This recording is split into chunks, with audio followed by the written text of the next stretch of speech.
मुनाफे की रफ्तार सुस्त, लेकिन डिविडेंड ने मचा दिया है मार्केट में तहलका। जी हां दोस्तों, दिग्गज टेलीकॉम कंपनी भारतीय एयरटेल के नतीजे आ चुके हैं और सालाना आधार पर मुनाफे में जो है भारी गिरावट दर्ज की गई है। लेकिन कंपनी ने अपने शेयर धारकों के लिए खजाना खोल दिया है। हर एक शेयर पर 24 रुपए का भारी भरकम डिविडेंड, यानी कि मुनाफा कम हुआ तो क्या, निवेशकों की जेब भरने में एयरटेल ने कोई कसर नहीं छोड़ी। क्या आपको भी मिला ये बोनस? और एयरटेल के इन नतीजों के पीछे का असली गणित क्या है, चलिए जानते हैं आज की इस बड़ी कवरेज में। नमस्कार, मैं हूं आपके साथ संध्या विष्ट और आप देख रहे हैं द इकोनॉमिक टाइम्स इंडिया। दोस्तों, भारतीय एयरटेल के निवेशकों और ग्राहकों के लिए मार्च 2026 के तिमाही के नतीजे कई मायने में दिलचस्प रहे हैं। 13 मई को जहां दिग्गज टेलीकॉम कंपनी ने अपने चौथी तिमाही के आंकड़े पेश किए, एक तरफ कंपनी के जो नेट प्रॉफिट में 34% की बड़ी गिरावट दर्ज की गई, तो वहीं दूसरी ओर शेयर धारकों को हर शेयर पर 24 रुपए का शानदार रिटर्न देने का ऐलान भी किया गया। अब मुनाफे में क्यों दिखी 34% की भारी सेंध, इसके पीछे की क्या है वजह, इसको समझते हैं। दोस्तों, अगर आंकड़ों को देखा जाए तो पहली नजर में लग सकता है कि कंपनी की जो कमाई है वो घट रही है, लेकिन असल तस्वीर इसके बिल्कुल उलट है।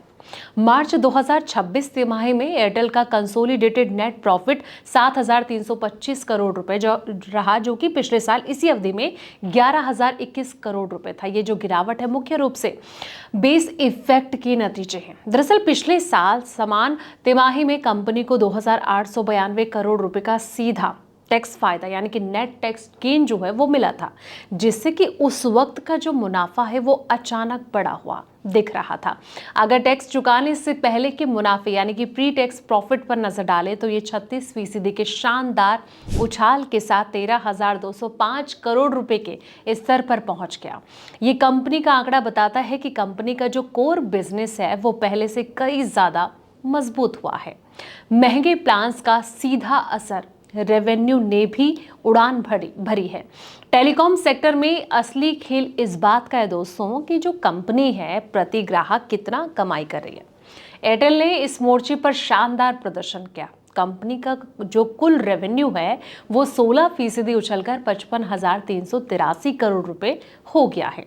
इसके पीछे की सबसे बड़ी वजह यह है कि भारी संख्या में मोबाइल यूजर्स ने महंगे प्लान्स में खुद को अपग्रेड किया है। लगातार नए ग्राहकों के जुड़ने से कंपनी का जो दोस्तों एवरेज रेवेन्यू पर यूजर है वो 257 रुपए के मजबूत स्तर पर पहुंच गया है। भारत के मोबाइल बिजनेस में कंपनी ने इस तिमाही में 58 लाख नए स्मार्टफोन ग्राहक और 8 लाख नए पोस्टेड यूजर्स जोड़े हैं।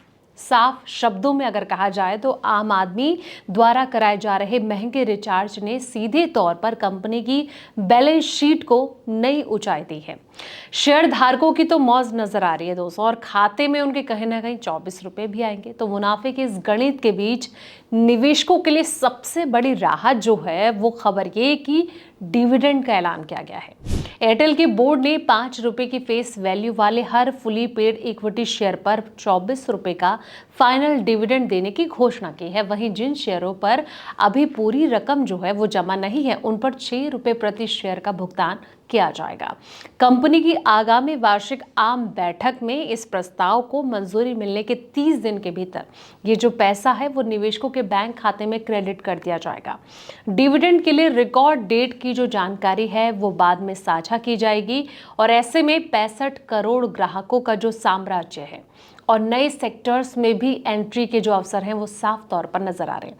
वित्त वर्ष 2026 एयरटेल के लिए कई ऐतिहासिक उपलब्धियों वाला साल रहा है, और इसी साल एयरटेल ने 65 करोड़ यानी कि 650 मिलियन ग्राहकों का विशाल आंकड़ा पार कर लिया है।